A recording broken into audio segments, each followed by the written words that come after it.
A lot of people, particularly in sporting circles, believe that visualising at the moment when you succeed is incredibly important. Do you believe that's true, or is it just a myth?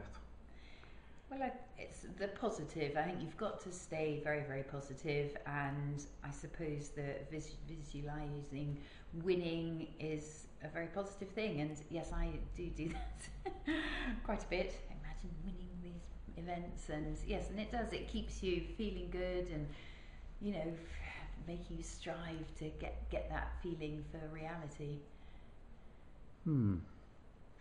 So one of the things that I would make no claim to know anything about horses, except I've fallen off an awful lot of them. But one of the things a comment that's been made to me is that what's extraordinary about you is that you have managed to succeed with many different horses. Now, how the hell do you do that? Because we all imagine there's this partnership between, I remember when I was very, very young, there was Fox Hunter and blah, blah, blah, you know, and there was the partnership between the horse and the rider. But you managed to create partnerships with many horses. How come? Yes, I had very, very good basic training. When I left school, I went and worked for a lady called Sheila Wilcox, and I spent 2.5 years there from the age of 16 to 19. And it was, looking back on my life, it was that time, you know, was so important to my future career. She was a very tough lady, an absolute perfectionist in the way the stable management, the training of the horses, and all the sort of riding and everything. And she was on my back, you know, all the time for that 2.5 years, telling me off, you know, sort of making me do things correctly. And, you know, it was heartbreaking, and she made me feel hopeless and useless. But, you know, gradually it sort of, I suppose improved, and I feel I formed a broad base there, which I've built my career on, and also had the opportunity there to ride lots of different horses. And I don't know, it's just time. I mean, I've been at it for a long time now, so if I had just had one horse, I would have been finished a long time ago. So, you know, it's just worked out. I've just kept sort of plugging on, and been very fortunate to have had some amazing horses through my career. But you had this great triumph in America down in the deep south in Kentucky, and you rode 2 different horses. When I read about it, I said, how can one person come first and second? And then I wrote, oh, she rode 2 different horses. So on that occasion, you had 2 different horses. I mean, you're evading the question. How do you manage to do this? I mean, it's astonishing. It's almost like bigamy. Yeah, and those 2 horses, they're so different. They're really quite as extremes, really. The horse I won with was a mare that I bred, so she's, you know, I feel we know each other inside out. You know, I've looked after her ever since she first popped out, and produced her, broke her in and produced her up to this top level. And you know, we've got an amazing partnership. Whereas the horse that came second, he was bought for me 3 years ago, and he'd been produced by another rider at the sort of up to a certain level, and then the owners bought him and asked if I would ride him. And you know, but he's a lovely horse. You know, both horses are the same in a way. They're both enthusiastic and love the sport, and you know, that's at the end of the day what it's all about. You know, the horses have to really enjoy themselves to do it successfully. Can you describe the characteristics of 2 horses like that? Can you differentiate between their characteristics? Oh gosh, yes. Yeah. They're like people, how we all have our, you know, everybody has their own personality, their own character, and horses are just like that. Once you get to understand horses and to know them and work with them every day, don't worry. then you know, they do have really big differences in personalities and characters. So, do you actually change the way at all physically that you ride when you're on one horse rather than another? Yes, you do. Yeah, you have to be, you know, sensitive to how that horse is reacting. You know, they are. Yes, you do. I mean, minimal, small changes, but you do ride them a little bit differently. But the end of the day, the basic riding is the same. The basic instructions as a rider that you give with your, your seat and legs and hands and body position is very similar when you're riding the dressage and through the jumping phases. But there are little subtle differences that you need to make when you're riding, one horse to another horse. So you were inspired by a teacher, and I was going to ask a stupid question and say, do you like teaching? Obviously you do like teaching because your daughter rides, and we'll talk a little bit about her later on. And how do you feel about teaching generally? Do you love it, or do you find it hard work? I don't, to be honest, particularly like teaching. I love teaching horses. I could do that day in and day out, but teaching people is, I find, quite a trial. No, only because, horses, they do as they're told, and you can teach them something one day and they remember it and will do it the next day, whereas people don't. You can tell somebody, a rider, to do something one day different, and the next day, they're still back with their same old bad habit or whatever, whereas horses are much more trainable, I find. This is a very interesting comment on human beings and may have some relevance to the mess we're in at the moment. People don't learn. I think there's a famous quotation that I love, which is that those who ignore the past, the lessons of the past, are condemned to repeat it. Oh, yes. Yeah, dreadful. Now, what is it you particularly like about what you do?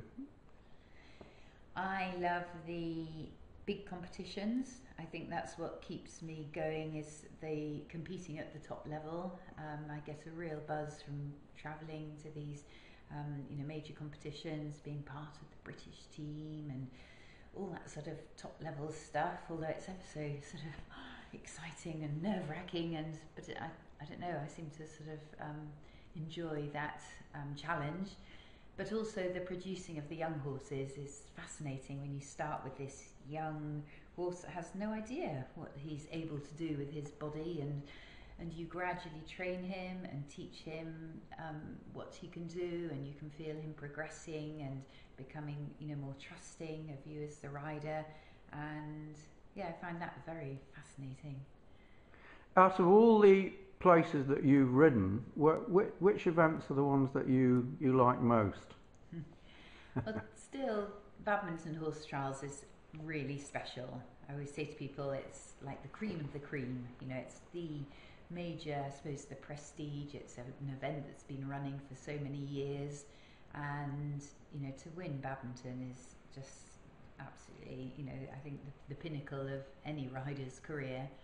But you've got the championship events, obviously the Olympics, the World Games, European Championships. I could list many that I find a great, thrill to ride at. So what do you like least about what you do? Teaching people. No, I don't. I just quite enjoy it. Even, I suppose on really wet, windy, cold days, I'm not very good with wind and cold when I'm trying to work the horses and prepare them, and they can't work properly if it's a sort of howling gale and the rain's going sideways. But saying that, they have to be worked day in and day out, and sometimes you go to a competition and you have those sort of weather conditions, so you can't avoid working them in those conditions at home. But it is much more pleasant, obviously, working them when the weather's nice and yes, it's sort of warm and sunny. This just pops into my head. Years ago I went to a conference and I was sitting next to this lady.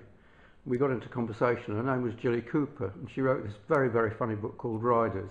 Yes. And I don't know how many people are watching this have read Riders. I do recommend it because it's terribly funny. But what relationship did it have to reality, do you think? It was a bit stretching the limits, I think. Some of the sort of basic ideas of the book, are there in the sport, but no, it was, it's a bit tongue-in-cheek. I think some of the bits she wrote about.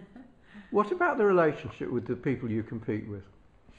Yes, it's a unique sport in a way that we all want to win, all the top riders, you want to win the competition, but you very much share your views. When we go to these major competitions, you'll walk the big cross-country course sort of often, together, or, with a bunches of riders walk together, and you'll discuss the fences, you'll talk about, how you think it's best to ride a certain fence, and you share your views, even though you're all wanting to beat each other.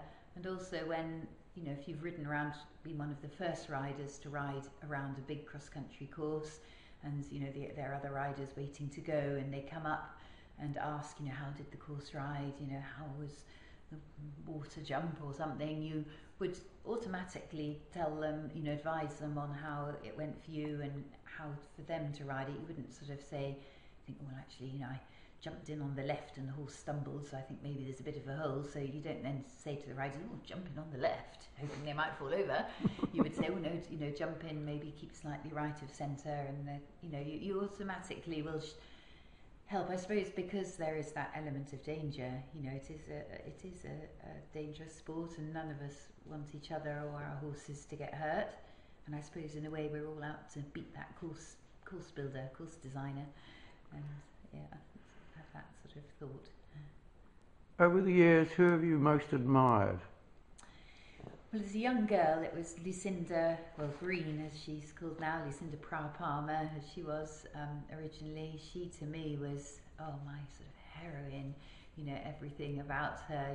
She was very sort of glamorous and well-spoken and fantastic cross-country rider, had real sort of flair to her riding, and let her horses always looked very happy and free the way they jumped. So she, to me, was, sort of worshipped the ground she walked on. And one funny story, when I first rode at badminton horse trials, which was in 1985, and there I was, and Lucinda was also competing, and it was just extraordinary to be at badminton and also competing alongside Lucinda. And she actually came up to me on the last morning and said, well done, Frances, you rode brilliantly. And I didn't mind she'd called me the wrong name. The fact she'd just spoken to me was just amazing. Do you know something? There's a most extraordinary circumstance. You and I have never met. I was at badminton that year, and I had 3 extremely naughty children with me, and they really gave Lucinda a hard time. I didn't know her, didn't even know, and she was so nice. Oh. I mean, they must have driven her bloody mad. What a coincidence. Anyhow, so looking back now, what about your worst moments?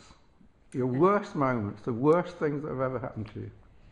I suppose, it nearly was the worst moment, but it turned out all right, was when I had a fall at home, and it was on a young horse, and I was just cantering around a field nearby, and a pheasant shot up out of the hedge, and the horse shot sideways and then bucked, and I came off, and the long and short of it was I broke my neck and my C5 vertebrae, and I was sort of there in the field, lying there, and could feel all tingling up my arms, and I thought, oh dear, and I went to try and get up, and I couldn't. I couldn't lift my head up off the ground, but I thought I'd hurt my spine further down. It really hurt between my shoulder blades, so I thought, oh dear, I've done something to my back. But anyway, eventually did manage to get up. The horse galloped back to the yard, and I was sort of, I can't just keep lying here, and managed to sort of get up by supporting my head.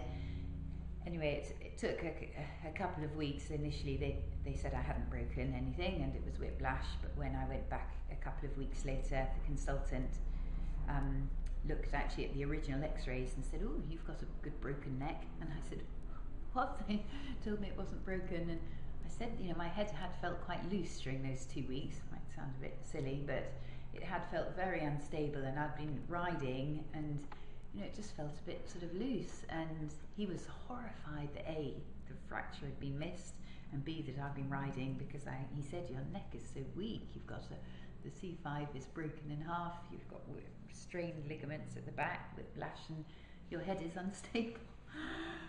Anyway, he said, that was that. I had to not ride, and then, in fact, my neck, he had to operate on me because the neck was unstable. And I did think then, was this the end of my eventing career? and it was after he'd operated on me, and I was there in my hospital bed, and he came round to see me, and I thought, I've got to ask a question, and I said to him, so what about my eventing career? Thinking he was going to say, that's it. And he said, well, do you want to carry on? And I said, well, I'd love to. And he said, how many times have you fallen off over the years? And I said, oh, hundreds. And he said, have you ever hurt your neck before? And I said, nope. And he said, well, there you go. He said, there is a risk, but he said, don't ride for 8 weeks and don't fall off for 10 weeks. So I thought, oh, he's a good surgeon. But they put lots of metal in there, so it's fine. He said it's perfectly strong. So what about your best moments? My best moment definitely was in 1982 when I won my first badminton horse trials, and it was that jumping that last show jump and knowing that I'd done it, that I'd actually won badminton, was a fantastic feeling. My God, how extraordinary. And you're still winning like mad. So how do you work? I mean, how's your day? Well, obviously I've got a family, Emily and Freddie, my children, and David, my husband, and so I need to sort of try and give them a bit of time as well as doing my horses. So first thing in the morning, I don't have anything to do with the feeding of the horses.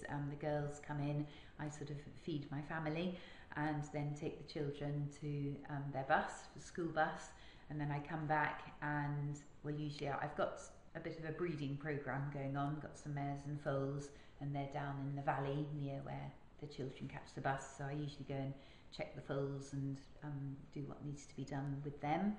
Then I come back and get riding and sort of work all the horses I want to work through the morning, through until sort of early afternoon, and then have time to sort of catch up with a bit of paperwork and sort things out, bits and bobs in the house or shopping and whatever, and then it's then collecting the children and sort of spending a bit of time with them, although Emily's very horsey, so she comes back from school and gets riding usually. Freddie likes his football, so I'll sort of try and go and kick a ball with him on the lawn some nights. So yeah, just trying to juggle family life and the horses. So, but that's just an ordinary day, but there are not many of those ordinary days in my life because there's so much going on. You're busy competing, and there's lots of things that happen. So how many, at a guess, how many hours a week do you suppose you spend on a horse? Well, actually, on a horse, I would ride. I mean, I don't, compared to other event riders, like my yard's quite small. Now I've only got 6 horses I compete with, which, to some people might sound a lot, but, compared to other top riders who have many more horses, they have, sort of people like Oliver Townend and Andrew Nicholson, they have more like sort of 30 horses they're competing with. And William Fox-Pitt, he would have more like sort of 15, 18 horses. So my 6 horses is quite a small amount, but I've always liked that. I've always tried to keep everything quite small. I'd rather have fewer good horses than, lots and lots of more ordinary ones. Your peculiar characteristic is that you've been winning for a hell of a long time. Why? Why? Well, I suppose it's this competitive spirit I've got in me. My father, before he had his motorcycle accident, when he had his head injury, he was a very competitive sports person. So I reckon, That's all right. The competitive side of me must have come from him, because my mother is so uncompetitive. She plays a game of tennis and hopes the other person will win because she knows it'll make them happy. So when you look back on your career, what 3 characteristics do you think make for success? Well, you can make it 5 characteristics if you wish. Well, I think I'm fortunate. I've got this inner drive in me to want to succeed. I don't know where on earth that's come from, but it's sort of there, and so that's just sort of in me. I was born with that, I suppose. But I think, let me think, I don't know really. I think the will, I really, always want to try and be successful, and so I suppose I've got that sort of single-mindedness to try and succeed. As with a lot of the top riders, we're all relatively calm people, although we're all very competitive. I think it's important to be sort of quite cool and calm with when you're working with animals that are all have their own different temperaments. You've got to be quite sort of in a way sort of relaxed, although you are competitive. I don't know, there's a bit of a sort of mixture there, so I think that maybe I have the right temperament to cope, and they're huge disappointments in our sport. I think if you're a more highly strung person, you wouldn't be able to cope with the ups and downs that get thrown at you. I have a favourite quotation from Winston Churchill, who said that courage is the ability to go from failure to failure without loss of enthusiasm. How do you feel about that? Well, that's actually very, very true, because there are some heartbreaking times, and it does make a lot of riders give up, when you horses go lame, or you fall off, and and things go wrong, and you put so much time and effort into trying to get everything right, and then it all goes wrong. But you just have to keep your chin up, and follow your dreams, and enjoy when you do have success. Make the most of it, because round the corner, more than likely there's going to be another dip. Have you ever had moments of despair where you've thought, I'm really not going to be able to do it? Have you ever had that? Not that I can remember. I think as a young rider I did have, when I was on my steepest part of my learning curve, I had a few heavy falls when I was, making mistakes as riders, and I did get to the stage of getting quite nervous then about riding across country, still really wanting to do it, but scared of doing it. I had to really sort of fight the demons, or that my brain was telling me not to do it, but I was sort of wanting to do it, and I did go through a bit of a shaky patch after those initial falls, whereas once I got through that, it was fine, and now I just you just think, oh well, you just have to accept every now and again you're going to fall off and things, but you don't think about it. When you look at what people do, what do you think are the biggest mistakes that people make? What are their biggest mistakes? I think possibly not being thorough enough with their general training and preparing the horses, trying to take shortcuts and expecting to get results, and you can't take shortcuts with the horses. You've got to be very methodical with your training, and that's how you will get results in the end. In my own particular business, I always say to people, when people say what's the secret of success, I always say study. Is that true? Well, I suppose that's a little bit another way of describing what I just said, but yes, and always trying to achieve better, trying to perfect everything, not sort of rest on your laurels. Well, do you watch other people and study what they do? Well, very much. That's how I've learned to succeed. I've, as I say, back, Lucinda Green I used to study her riding and try and copy how she rode, and then Mark Todd, again, he's been a real inspiration. Watching him, I remember one year at Badminton Horse Trials, he went early on, rode around the course, and I watched him on the closed circuit television. And then when I rode, I really had the picture of him in my mind, how he rode each fence, and I was trying to do it like he did it. And some fence I thought, yes, that's how he did it, and then another fence, oops, no, he didn't do it quite like that.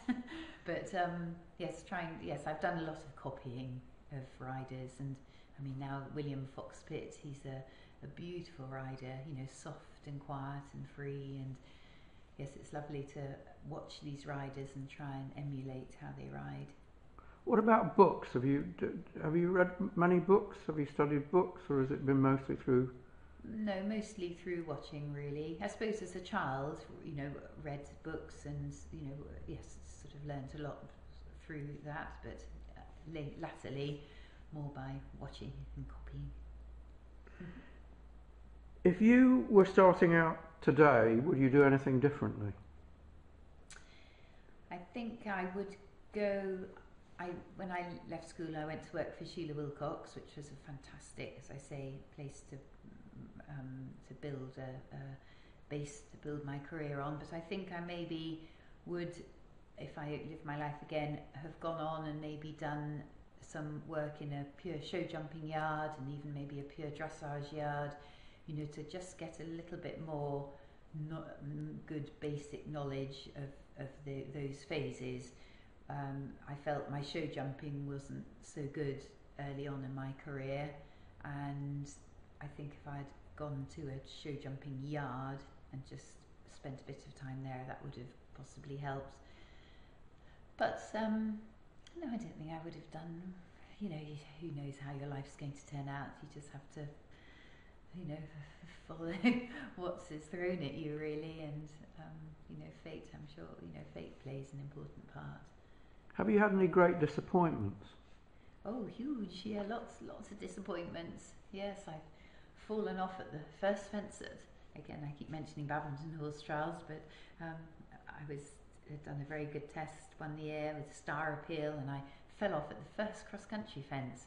And then another time, just 3 years ago, I was winning. On Imperial Cavalier, I was clear in the time across country, came to the second to last fence, plain log on an angle. He caught his knee a bit and twisted over it, but he stayed on his feet and I fell off. And it was just so ridiculous. I shouldn't have fallen off anyway, but also to fall off at that stage when it was there. I had it in the bag to win it, but I didn't. But, Are you ever satisfied? Oh yes, you do get, for example, my first and second at Kentucky, and having done well at Badminton as well the week before, you do get a real good feeling that you feel you've done it, you've achieved, great results, you feel sort of on top of the world, or, amongst the top lot of riders, because it's easy when things are not going so well, you sort of feel that, you're not so good, it's easy to start losing a bit of confidence with how you're riding. Sorry, my phones. Now, do you want me to turn my phones off? No, it's all right. There is a history of people in certain fields, acting in particular, where skills have gone down through the generations. I mean, say Sir John Gielgud was of a family of actors and so on. Yeah. This is quite common. It's interesting, you see, you had no background yourself in your family, anything to do with riding. No. But on the other hand, your daughter is a very good rider. So, do you think there is some genetic thing there, or what? What do you think? Or do you think it's just coincidence? Environment? Yes, I do. I'm not really sure. I can't say that I wasn't a naturally talented rider at the start. I've always had to sort of quite work hard to make it happen. I remember it took me a whole year to learn to do a rising trot when I was a child. Well, most people can learn to do a rising trot within, sort of week of riding, but it took me a whole year to learn how to do it, and other things through my career, learning to ride a horse to a fence and to be able to see a stride to a fence. It didn't come naturally. It took again years to work it out, but I don't know. I've just had this determination or stupidity in me to keep on trying to make it happen. So would you go so far as to say it's application more than natural talent that makes the difference? I think for some riders are naturally talented, definitely, but some riders have to work at it, and I think it varies from rider to rider. And I was going to ask you about the relationship between the horse, a sort of a triangular relationship between the horse, the rider, and the saddle, because I know you've always used Barnsby saddles. In fact, you've said very flattering things about them. So tell me a little bit about that. Yes, Barnsby have been a tremendous support over the years, and have also sort of listened to my needs and wants, so much so we've gone on and developed a saddle together, the Extreme saddle, which is a single flap competition jumping saddle with a carbon fibre tree, so it's very, very light for the horses, it's comfortable for them, it's comfortable for the rider, it has all a sort of a flatter, more sloping cantle, forward cut flap, and you know there are all sorts of little things that have been included in the saddle, and Barnsby have been very open to work with me, you know, and sort of, you know, realise what I'm wanting. How important is a saddle though? How important is a saddle? Oh, it's very important. Obviously, not only for your balance, especially, which your balance is imperative. You have good balance when you're riding across country, jumping all these strange fences we jump, you know, and uphill and downhill, and all that sort of thing. So to have a saddle that you feel secure on and well balanced is seriously important. And also from the horse will not perform well unless he's comfortable. You shouldn't expect him to be able to perform well if things are uncomfy on his back. So that again is extremely important. So when you designed that saddle, what were the things that you had in mind? Well, as I say, comfort for the horse and the rider. Comfort of the horse would include, you know, a very correct fitting saddle, but also the lightness of the saddle. That's why I was ever so keen for them to try and progress with the carbon fibre tree. That's been quite difficult, I gather, to work with. It's carbon fibre is a very difficult material to attach things to, which obviously when you're building a saddle around a tree, you've got to be able to attach things to the tree. So that's been a real challenge for them. But anyway, the comfort, horse and rider, and then just the sort of ability to be able to perform well with that saddle. How long did it take how long did the whole thing take, the process of thinking about the ideal saddle, trying to design the ideal saddle, trying to produce the ideal saddle? Oh, I don't know, you'll have to ask James that question. When did you start talking about it?